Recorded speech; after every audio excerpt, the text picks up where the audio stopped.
Hello everyone, कैसे हैं आप सब। आई होप अच्छे ही होंगे। तो आज मैं बहुत ही अच्छी टिप्स लेकर आई हूं जो कि आपके बहुत ज़्यादा काम आएगी।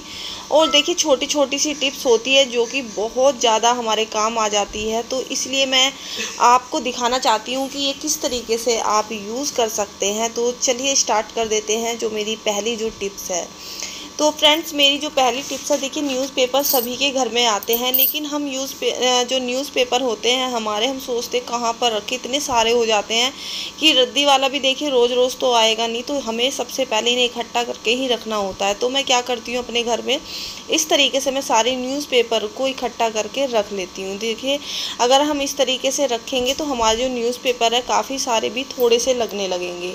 तो इससे आपका एक तो जगह भी बचेगी और घर के अंदर सफाई भी रहेगी अगर हम इस टिप्स का यूज़ करते हैं। तो यहाँ पर मेरे पास एक इस तरीके से बैग है। आप साड़ी वगैरह लाते होंगे तो आपको ईजिली ये बैग मिल ही जाते होंगे, सभी के घरों में इस तरीके से रहते ही हैं बैग। तो आप क्या करें, अखबारों की तह बनाएं और इस तरीके से आप इस बैग के अंदर रखते हैं। बस आप बैग के अंदर इस तरीके से रखते रहिए। और फिर उसके बाद आपके घर में कोई स्टोर हो या फिर जहाँ पर भी कोई जाता ना हो, इस तरीके से आपके पीछे, गेट के पीछे हैंग कर दे, तो आपके जो न्यूज़पेपर वो दिखाई भी नहीं देंगे और एक जगह इकट्ठे रहेंगे भी। तो मैंने इस तरीके से यहाँ पर हैंग कर दिया है। तो अगली जो टिप्स है फ्रेंड्स, वो भी मेरी काफ़ी अच्छी है। देखिए, जब हम मिर्च काटते हैं तो हमारे हाथ में इतनी जलन हो जाती है, तो हम बर्दाश्त नहीं कर सकते। तो उससे पहले क्या करें, जब मिर्च काटने से पहले आप क्या करें, थोड़ा सा ना घी लगा लें, या फिर घी की जगह आप ऑयल भी लगा सकते हैं, जैसे सरसों का ऑयल लगा लीजिए थोड़ा सा। बस आप यही कर लीजिए। अगर आप पहले नहीं लगाना चाहते तो आप बाद में भी लगा सकते हैं, कि जैसे मिर्च काटी और बाद में तुरंत ही लगा लें। लेकिन पहले लगाने से क्या होता है, अगर जो पहले भी आपके मिर्च के हाथ हो जाएंगे तो इससे ना क्या होगा, आपके हाथों में बिल्कुल भी जलन नहीं होगी। तो अगर आप पहले लगाना चाहो तो काफ़ी अच्छा है। अगर आपने इस तरीके से काट लिया और आप भूल गए थे तो आप बाद में भी लगा सकते हैं। तो ये वाली जो टिप्स है फ्रेंड्स, ये बहुत ही ज़्यादा काम की होती है, क्योंकि बहुत ज़्यादा तीखी तीखी मिर्च होती हैं जो कि हमारे हाथ में बहुत ज़्यादा जलन कर देती है। तो ये वाली टिप्स ज़रूर यूज़ करके देखना, बहुत ही ज़्यादा काम की है। अगली जो टिप्स है फ्रेंड्स, वो है बच्चों के लंच बॉक्स को लेकर। देखिए, जब बच्चे स्कूल में जाते हैं तो हम बच्चे स्कूल से जब आ जाते हैं तो हमें क्या करना चाहिए, उनके तुरंत ही, या तो उन्हें हैबिट डालें कि अपने लंच बॉक्स तुरंत ही सिंक के अंदर डालें। और अगर आप इस तरीके से नहीं करते तो आपका जो टाइम है बहुत ज़्यादा वेस्ट होता है मॉर्निंग में। तो आप इसलिए इस तरीके से ज़रूर यूज़ करें। अगली जो टिप्स है फ्रेंड्स, वो है मेरी बहुत ही अच्छी एक रेसिपी है जो कि आपके बहुत ज़्यादा काम आएगी। तो यहाँ पर मैंने एक कढ़ाई रख दी है गैस के ऊपर। मैंने यहाँ पर 1 कटोरी के करीब मैंने देसी घी डाला है। तो यहाँ पर एक मेज़रमेंट मैं आपको भी बताऊंगी किस तरीके से आप करें तो आपके जो ये रेसिपी बिल्कुल परफेक्ट बनेगी। तो यहाँ पर ये गोंद है, इसे गोंद भी बोलते हैं, इसे कनी भी बोलते हैं। तो यहाँ पर मैंने आधा कटोरी के करीब कनी को ले लिया था। इसे अच्छे से साफ़ करके इसे मैंने तोड़ लिया है। आप इमाम दस्ते से तोड़ सकते हैं या फिर कोई भी बट्टा वगैरह हो उससे भी तोड़ सकते हैं।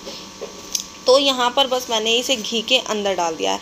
अब हमें क्या करना है, सिम गैस के अंदर इस कनी को अच्छे से भून देना है। तो देखिए, अगर आप तेज़ गैस के ऊपर इस कनी को भूनेंगे तो क्या होगा, ये ऊपर ऊपर से तो पक जाएगी, लेकिन जो नीचे का जो अंदर का कन होता है वो कच्चा रहेगा, और जब आप खाएंगे ना तो आपकी जाड़ के अंदर वो चिपक जाएगा। तो आपको इसी चीज़ का आपको ध्यान रखना है कि सिम गैस के अंदर धीरे धीरे हिसाब से पकाए। तो देखिए, मैंने इसे अच्छे से भून लिया है घी के अंदर, और फिर से जब ठंडा हो जाएगा तो मैं इसे पीस लूँगी। तो यहाँ पर मैंने 1 कटोरी के करीब लिया है आटा। तो जितना मैंने घी लिया था इतना ही मैंने यहाँ पर आटा ले लिया है। तो घी भी मैंने इतना ही लिया है 1 कटोरी के करीब, और आटा भी मैंने इतना ही ले लिया है। तो बहुत ही अच्छी एक रेसिपी मैं आपको फ्रेंड्स बता रही हूँ, वो भी आटे की बहुत ज़्यादा हेल्दी रेसिपी है। तो यहाँ पर बस मैंने आटा और घी बराबर मात्रा में ले लिया है। अब हम इसे अच्छे से भून लेंगे आटे को। आटे का जो कलर है बहुत ही अच्छा होना चाहिए, तो इसलिए बिल्कुल इसे भी सिम गैस पे हमें आटे को भूनना है। अगर तेज़ गैस पे हम भूनते हैं तो वो वाला कलर हमें नहीं मिलता। तो देख सकते हैं, मैंने जो कनी अभी भूनी थी वो भी मैंने मिक्सी जार में पीस ली है। तो आप देख सकते हैं इतनी बारीक आपको पीसनी है। तो इस चीज़ का आपको ध्यान रखना है, बिल्कुल अच्छे से भूने तभी से पीसे, तो आपके जो दांतों में बिल्कुल भी ये जो कनी है वो नहीं चिपकेगी। तो मैं आपको दिखा भी रही थी, इस तरीके से मैंने ये देख लिए पीस लिया है और बहुत ही अच्छी तरीके से ये पीसी है।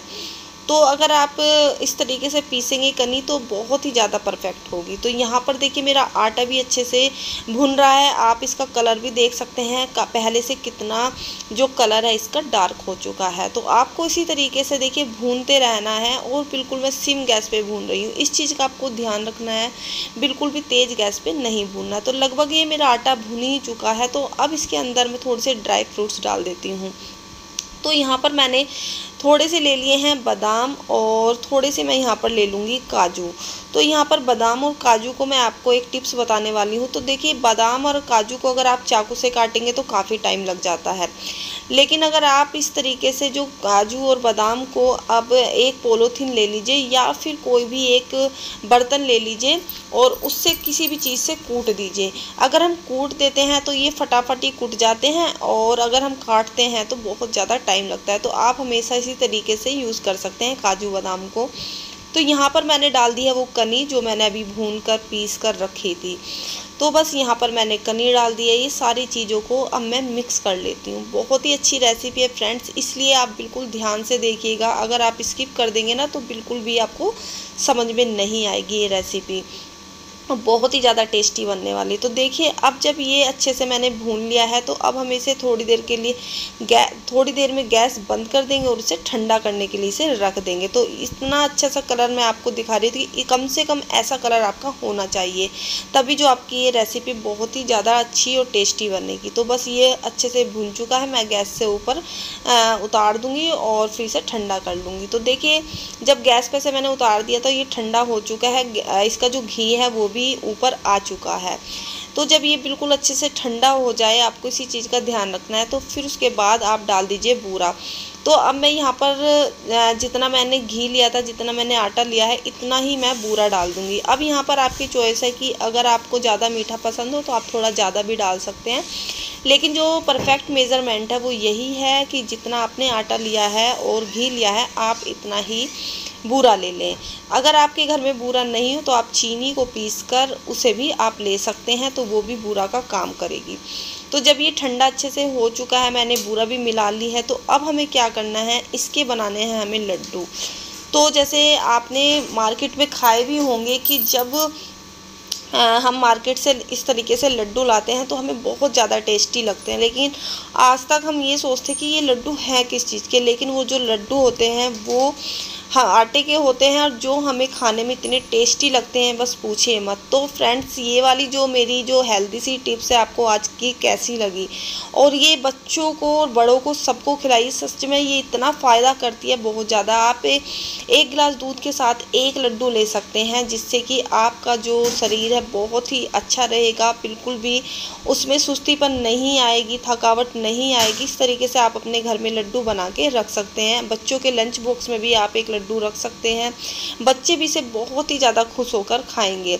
तो आज की रेसिपी मेरी कैसी लगी और बाकी मेरी टिप्स आज की कैसी लगी मुझे ज़रूर कमेंट्स करके बताइएगा। फ्रेंड्स मेरी रिक्वेस्ट है कि अगर कोई चैनल पर नए हो तो प्लीज़ चैनल को ज़रूर सब्सक्राइब करें और ज़्यादा से ज़्यादा शेयर भी करें और लाइक भी करें। फिर मिलती हूँ आपको नेक्स्ट वीडियो में, तब तक के लिए बाय बाय।